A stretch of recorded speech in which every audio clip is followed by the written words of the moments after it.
Before we dive into the best way to train arms and my favourite workout for optimal growth for biceps, first I wanted to take a quick look through a brief anatomy overview of the bicep and its main function.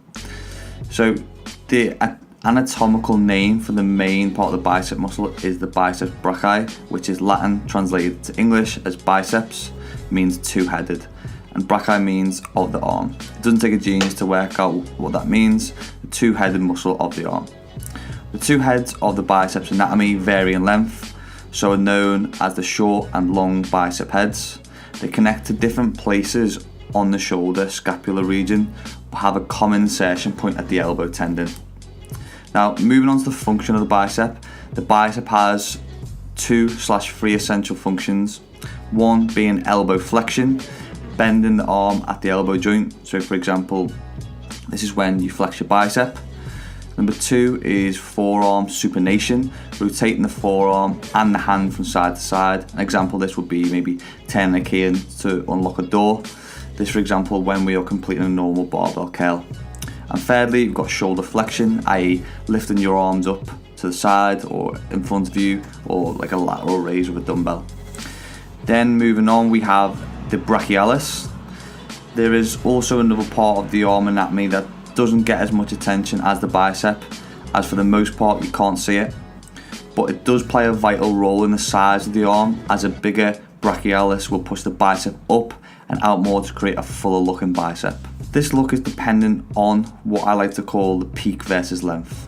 So a big indicator with the bicep shape and growth is, of course, as always, going to come down to genetics, but it's not going to be the sole contributing factor. You are able to target different parts of the biceps, such as the long and the short head, to develop the peak. And for example, if you maybe have one arm that's bigger or stronger than the other, completing some dumbbell work is definitely going to help in creating a balance and more symmetry, whilst also working with a variety of grips. Curls and types of curls, though, is something we're going to explore in more detail. Now moving on to some of the common misconceptions, and starting with cheek curls. Although it may sometimes look like you're doing these completely wrong when performing them, there are some benefits of cheek curls. However, I believe only at the end of the set to really fatigue the bicep, once you can't move the weight with the arms only. Biceps is the biggest part of the arm. Another misconception, the tricep generally takes up 2/3 of the arm.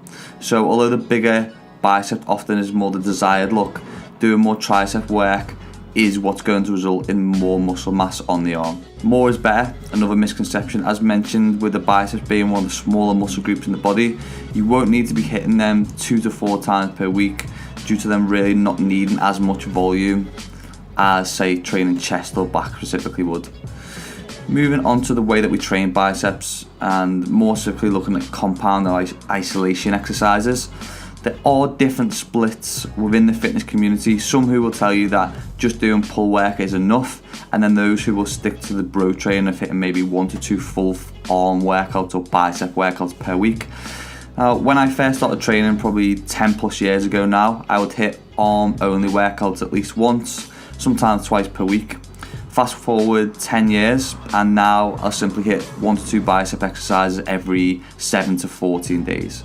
This was why when I was 17, I was able to build up to having 17-inch arms. That plus some reasonably good genetics.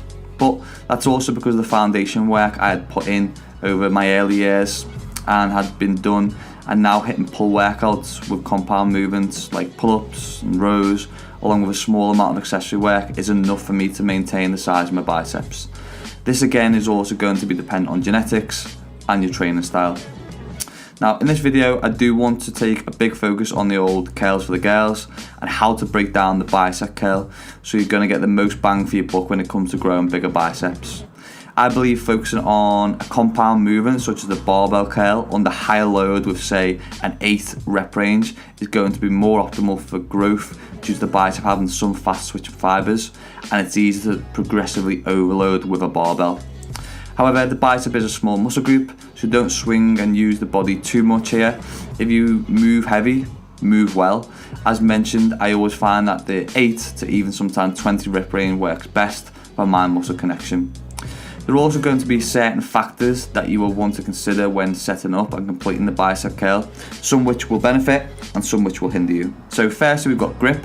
For most people, you want to take a shoulder width grip, known as a neutral grip, because the longer head of the bicep is a stronger shoulder abductor. It's thought that you can target more of the peak. However, personally, I prefer a closer grip, as I feel I can get a better squeeze and pump, and also control the elbows with less swing. But play it by ear with this one, as you will be getting a shorter range of motion, which for some people won't be most optimal. Also note that the grip itself goes slightly looser. It's not like you're trying to choke the bar out, as this will activate more of the forearm instead of the bicep. It's also worth mentioning here that the hammer grip, of course, when using dumbbells, will activate the biceps and the deeper brachialis muscle. Secondly, you want to look at the scapula, keeping the elbows by your side. You want to then retract the scapula back fully and hold this engaged to keep you in a safe position and allow for more tension on the biceps, meaning more activation. Thirdly, the shoulders. Although this may sound strange during a bicep curl, but we do want to slightly engage or flex the shoulders when bringing it forward. Fourth, we're going to look at the range and the bar path.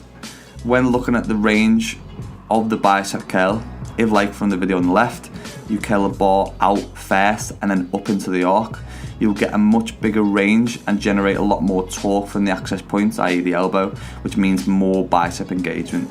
However, this doesn't mean that the smaller range is surplus to requirements. As discussed before, this kind of drag curl is great for hitting the long head and peak of the bicep. Now when choosing your tools, i.e. the easy bar versus straight bar, doing the toss up between the standard barbell and the easy bar to curl with, it's a little like choosing your favourite sexual position. Go with what feels comfortable, not what everyone else is doing. Everyone's range and wrist flexibility will be different. High volume work and eccentric work. Now, when looking at the tempo of your curl, there are benefits of both volume and eccentric based work, but only when performed properly. As you can see here, when completing the eccentric phase of the curl, you want to be squeezing the bicep and lowering the bar back out into the arc. Try not to let the weight simply drop. This for me is one time where cheek curls can be a positive, as it allows us to use heavier weight for the controlled negative, which is even more important when it comes to muscle growth. On the other hand, when doing high volume work, even up into the 20 rep range, still keep control and don't get lazy with form to the point where the biceps are no longer engaged for the sake of completing a few extra reps. Now, looking at angle, so preacher versus maybe the incline curl, keeping the upper arm and elbow behind the body is going to work more of the long head of the bicep and help you work on that peak. The peak of the bicep is always going to be hit way more when the elbow is behind the body, like in a seated incline dumbbell curl for example, as you will get a deeper stretch and a better contraction. This engagement though is going to be much higher at the top of the movement, whereas moving into something like a preacher bench curl, the activation is optimal at the bottom third of the movement. Now, looking at cables, another factor that we can throw into the mix for a more consistent level of tension and intensity is a cable or machine curl. Obviously, with the resistance being the same all the way from the bottom to the top of the curl, due to gravity not being the main contributing element, we can get an even amount of tension through the curl. Now, as discussed earlier, frequency, sets and reps and supersets. Frequency will briefly discussed and will be based on your training age, genetics and how much of a weak point your biceps may or may not be. I believe personally you should be hitting around 6 to 8 sets per week for maintenance and anywhere up to 20 sets for maximal growth if you're looking to pack on more muscle. This can be split across 1 or 2 workouts depending on your current split and the amount of times training per week. This is why I believe that bro training still has its place, although I prefer a push-pull leg split now. A bro style arm workout is beneficial when looking to bring up specific weak points that develop slower than other body parts that a more compound based split simply wouldn't allow for. Now, into the juicy bit for my perfect bicep workout, and one that I completed weekly when I was 17 and developing those 17-inch pipes. So firstly, I put in barbell curls, 4 times 8 is going to be a compound moving, then moving into incline bicep curls, 4 times 12 reps to allow us to hit the peak. Thirdly, we've got hammer curls, 4 times 12 reps, which will get more activation from the brachialis. fourth exercise is going to be cable curls, 3 times 20 reps, so we get that even tension across the bicep. And lastly, we've got a peak movement, which is going to be seesaw curls, which is my personal favourite. It is just a juicy exercise that I do for fun and really burns the biceps out. Hope you found that video helpful, guys. If you would like to know a bit more about my one-to-one online coaching, then you can drop me an email, which I will leave in the description box below. Also, whilst on the topic, we have a new 8-week summer challenge starting if you're watching this video on before or just after the 6th of May, because enrollment is opening then.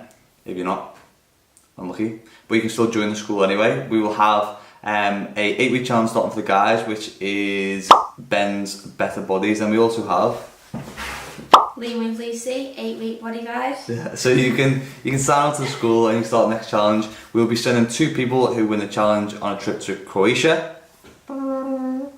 And you can also join the school at any time if you're watching this video after.